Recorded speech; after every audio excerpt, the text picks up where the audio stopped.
कांग्रेस नेता भूपेंद्र सिंह हुड्डा पर चलेगा जमीन घोटाले का मामला। पंजाब और हरियाणा हाई कोर्ट ने रद्द की हुड्डा की ये याचिका। नमस्कार, आप देख रहे हैं इंडिया न्यूज़ हरियाणा और इन खबर हरियाणा। मेरा नाम है आरती अग्रवाल। दोस्तों, कांग्रेस की मुश्किलें लगातार बढ़ती जा रही है। अब इसमें नया नाम जुड़ गया है, नेता प्रतिपक्ष भूपेंद्र सिंह हुड्डा का। भूपेंद्र सिंह हुड्डा को एक पुराने मामले को लेकर, जमीन घोटाले को लेकर पंजाब और हरियाणा कोर्ट ने उनकी याचिका को रद्द कर दिया, सस्पेंड कर दिया है, जिसके बाद से भूपेंद्र सिंह हुड्डा की मुश्किलें लगातार बढ़ती हुई नजर आ रही हैं। अब मामला चलेगा, जिसके बाद कोर्ट में एक स्पेशल कोर्ट में आरोप तय होंगे और 2005 का ये मामला है, जिसमें ऐसा लगता है कि अब भूपेंद्र सिंह हुड्डा की मुश्किलें लगातार बढ़ती जाएगी। 25 अगस्त 2005 को जब भूपेंद्र सिंह हुड्डा मुख्यमंत्री थे, तब उन्होंने ज़मीन घोटाला किया था। मानेसर ज़मीन स्कैम पर ये फिलहाल याचिका उनकी रद्द की है। IMT का ये घोटाला है, जिस पर आज सुनवाई हुई थी और सुनवाई में ये याचिका रद्द कर दी गई। दोस्तों, राव नरेंद्र सिंह के प्रदेश अध्यक्ष बनने के बाद से कांग्रेस की, हरियाणा कांग्रेस की मुश्किलें बढ़ती जा रही हैं। उन पर जो ढके छुपे आरोप पिछले कई सालों से बंद पड़े हुए थे, लेकिन नेता बनने के बाद, यानी प्रदेश अध्यक्ष बनने के बाद, वो पिटारा भी खुल गया। अब से 2 दिन पहले बिहार चुनाव की वोटिंग से पहले राहुल गांधी ने वोट चोरी के आरोप लगाए, लेकिन महज 2 दिन के अंदर भूपेंद्र सिंह हुड्डा की जो पुराने घोटाले और पुराने स्कैम थे, उसका भी पिटारा खुलने लग गया। तो क्या हम इससे ये समझ सकते हैं कि हरियाणा कांग्रेस की आने वाले समय में मुश्किलें बढ़ती हुई नजर आ रही हैं, क्योंकि ये पुराने मामले थे। फिलहाल ट्रायल्स पे चल रहा था, सुनवाई पे चल रही थी, लेकिन महज 2 दिन बाद ये केस भी खुलना और याचिका रद्द हो जाना बड़े सवाल खड़े करता है। यानी कि हरियाणा कांग्रेस की मुश्किलें बढ़ती हुई नजर आ रही हैं। मैं आपको पॉइंटर वाइज ये बता देती हूँ कि आखिरकार ये मामला क्या था, ये घोटाला क्या था, मानेसर लैंड स्कीम आखिरकार क्या था, ये स्कैम भूपेंद्र सिंह हुड्डा ने किस तरह अंजाम दिया था, कितने करोड़ का घोटाला था, इसमें कितने लोगों को नुकसान झेलना पड़ा था, किसानों को नुकसान झेलना पड़ा था और किन बिल्डर्स को फ़ायदा पहुंचाया गया था। कथित तौर पर भूपेंद्र सिंह हुड्डा पर मुख्यमंत्री रहते हुए बहुत सारे आरोप लगे हुए हैं। कम से कम केस फाइल करने में भी लगभग 10 साल का समय लग गया था। उसके बाद 2015 से 2018 तक आरोपी तय करने में भी वक्त लग गया था, लेकिन तब लगभग 35 आरोपी नामजद हुए थे, जिसमें भूपेंद्र सिंह हुड्डा का भी नाम था। तो दोस्तों, मैं पॉइंटर वाइज तरीके से आपको बता देती हूँ कि आखिरकार ये मामला कब था। मामला है 25 अगस्त 2005 का, जब भूपेंद्र सिंह हुड्डा हरियाणा के मुख्यमंत्री थे। तब IMT की ज़मीन अधिग्रहण मामले में ये मामला सामने आया था, जिसको सेक्शन 6 के तहत भूपेंद्र सिंह हुड्डा की तरफ से खारिज कर दिया गया था और नोटिस जारी करवाया था।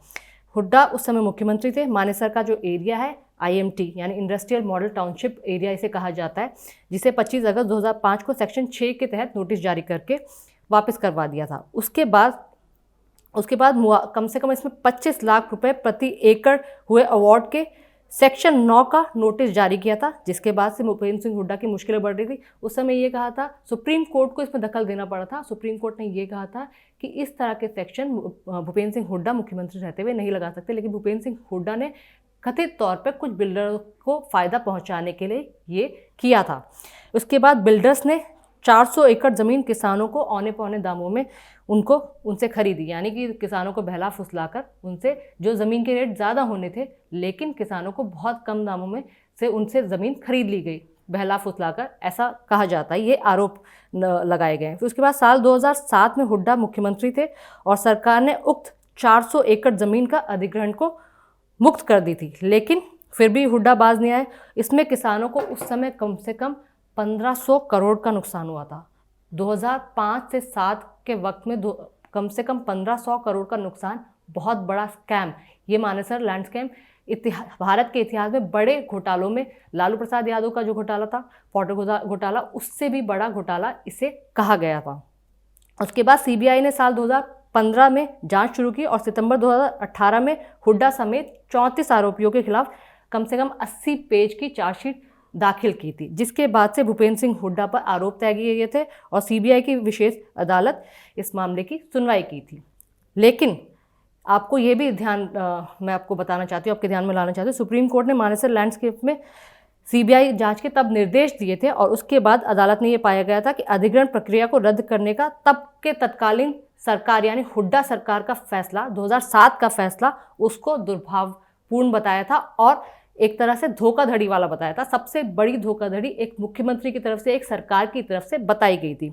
इसके बाद कहा था कि सुप्रीम कोर्ट ने सीबीआई को बिचौलिए द्वारा कमाए गए जो अनुचित लाभ हैं, जो किसानों को बहला फुसलाकर बिचौलियों ने अनुचित लाभ कमाया था, उसकी भी जांच करने के निर्देश दिए थे और राज्य सरकार को एक एक पाई वसूल करने के निर्देश भी दिए थे। तो दोस्तों उस वक्त क्योंकि हरियाणा में किसानों के पास बहुत सारी ज़मीनें थी और जो इंडस्ट्रियल एरिया होता है या फिर हाईवे का एरिया होता है, कहीं ना कहीं उसकी ज़मीन जब सरकार की तरफ से, हरियाणा सरकार की तरफ से खरीदी गई तो बहुत ही कम दामों में किसानों से उनको ले लिया गया, जिसके बाद कम से कम किसानों को जो एक्चुअल रेट थे उस ज़मीन के, कम से कम 1500 करोड़ का नुकसान हुआ और सारा का सारा फ़ायदा, यानी कि इस कमाई से सारा का सारा फ़ायदा जो तब के बिल्डर्स थे, जो IMT मामले से जुड़े बिल्डर्स थे, उनको पहुंचा। जिसके तहत ये कहा गया कि भूपेंद्र सिंह हुड्डा खुद मुख्यमंत्री रहते इन सब बातों से वाकिफ थे, बजाय उसके उन्होंने मानेसर लैंड स्कैम को एक तरह से बढ़ावा दिया और जो किसान थे उनका नुकसान करवाया और बिल्डर्स को फ़ायदा पहुंचाया गया।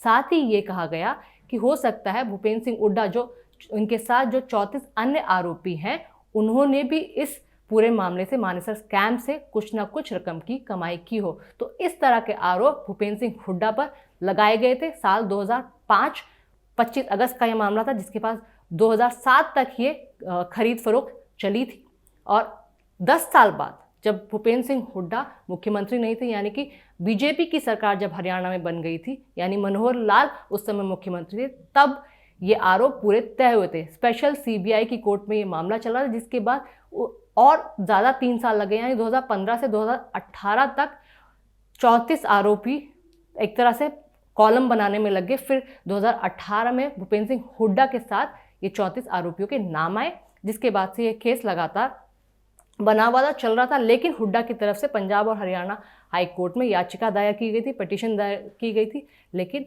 आज महज 2 दिन बाद जब राहुल गांधी ने, कांग्रेस लीडर राहुल गांधी ने वोट चोरी की प्रेस कॉन्फ्रेंस की थी, जिसमें हरियाणा विधानसभा चुनाव, हरियाणा इलेक्टोरल को लेकर वोट चोरी के आरोप लगाए थे, जिसमें उन्होंने कहा था कि ब्राज़ील की मॉडल ने 10 पोलिंग बूथ में जाकर कम से कम 22 बार मतदान किया, वोटिंग की थी। उसके महज 2 दिन बाद हुड्डा पर यह कार्रवाई होना बहुत बड़े सवाल खड़े करता है। साथ ही ये सवाल खड़े करता है क्या अब हरियाणा कांग्रेस की उल्टी गिनती शुरू हो गई है, क्योंकि राव नरेंद्र सिंह का भी जो पुराना घोटाला मामला था, उसको भी जैसे ही वो प्रदेश अध्यक्ष बने थे, खुद के कई नेता यानी कांग्रेस पार्टी के कई नेताओं ने भी आरोप लगाए थे कि ये हुड्डा के करीबी हैं, इसलिए इन्हें प्रदेश अध्यक्ष बनाया गया है।